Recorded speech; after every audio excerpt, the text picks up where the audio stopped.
Ravencroft, a town shrouded in perpetual twilight. Mist clung to the cobblestone streets, twisting through ancient oaks. Shadows danced in the fog, their whispers carried on the wind. The townsfolk spoke in hushed tones, their eyes downcast. They knew the secrets that lingered beneath the surface. They knew the darkness that consumed their souls. Olivia, new to town, paid no mind to the whispers. She had purchased an old farmhouse on the outskirts, drawn to its isolation. The locals had warned her, their eyes wide with fear. They spoke of a haunting presence, a malevolent entity that claimed the unwary.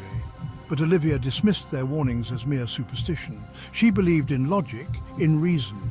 Ghosts and spirits were nothing more than figments of an overactive imagination. The house may have been old, its bones creaking with age, but it was her sanctuary, her escape from the city's clamour. Unbeknownst to Olivia, she had stepped into a realm where shadows held sway, and the house, with its darkened windows and dusty corridors, was a gateway to a terrifying truth. The farmhouse stood on a hill overlooking the town, a solitary sentinel against the encroaching darkness. Its paint was peeling, the wood warped and weathered. The windows, like vacant eyes, stared out at the world, reflecting the gloom. Inside, dust motes danced in the faint rays of sunlight that pierced the grime. The air was heavy with the scent of decay and the weight of forgotten memories. Olivia wandered through the empty rooms, her footsteps echoing in the silence. She imagined the families who had lived and loved within these walls, their laughter echoing in the halls. But as the sun began to set, casting long shadows across the floorboards, a chill crept into her bones.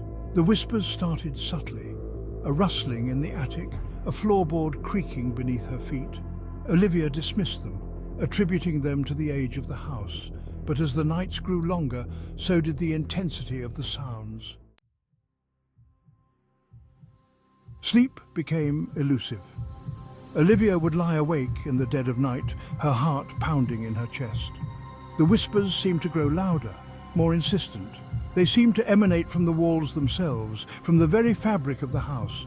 Sometimes she could have sworn she heard her name being called, a low, mournful sound that sent shivers down her spine.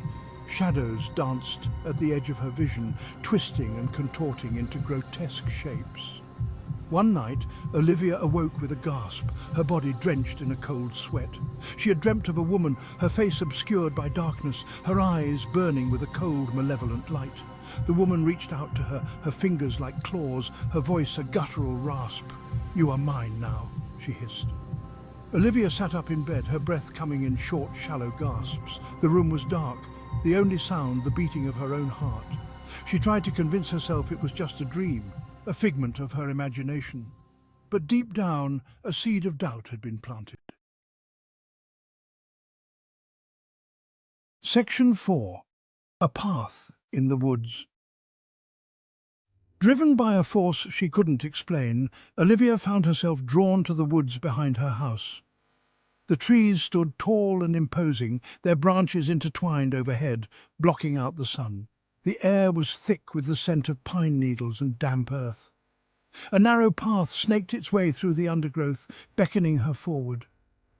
Olivia hesitated for a moment, a sense of foreboding washing over her, but something compelled her to continue.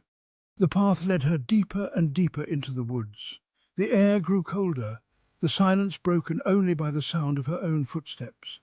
As she walked, Olivia couldn't shake the feeling that she was being watched, that unseen eyes were following her every move. She stopped, listening intently. The forest seemed to hold its breath, the silence pressing in on her like a physical weight. And then she heard it, a low, mournful moan that seemed to come from the very depths of the woods. Section 5. A Gruesome Discovery. The moan drew Olivia forward, her heart pounding in her chest. The path opened up into a small clearing, bathed in an eerie, ethereal light. In the center of the clearing lay a shallow grave, the earth freshly turned. Olivia approached the grave, her eyes drawn to a glint of metal in the dirt. As she got closer, she realized with a growing sense of horror that it was a necklace, her necklace, the one she wore every day.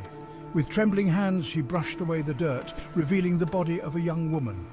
The woman's skin was pale and clammy, her eyes staring vacantly up at the sky. But it was her clothing that sent a wave of terror crashing over Olivia. The woman was wearing her clothes, the same dress, the same shoes, the same necklace that lay discarded on the ground. It was as if Olivia was staring down at her own lifeless corpse.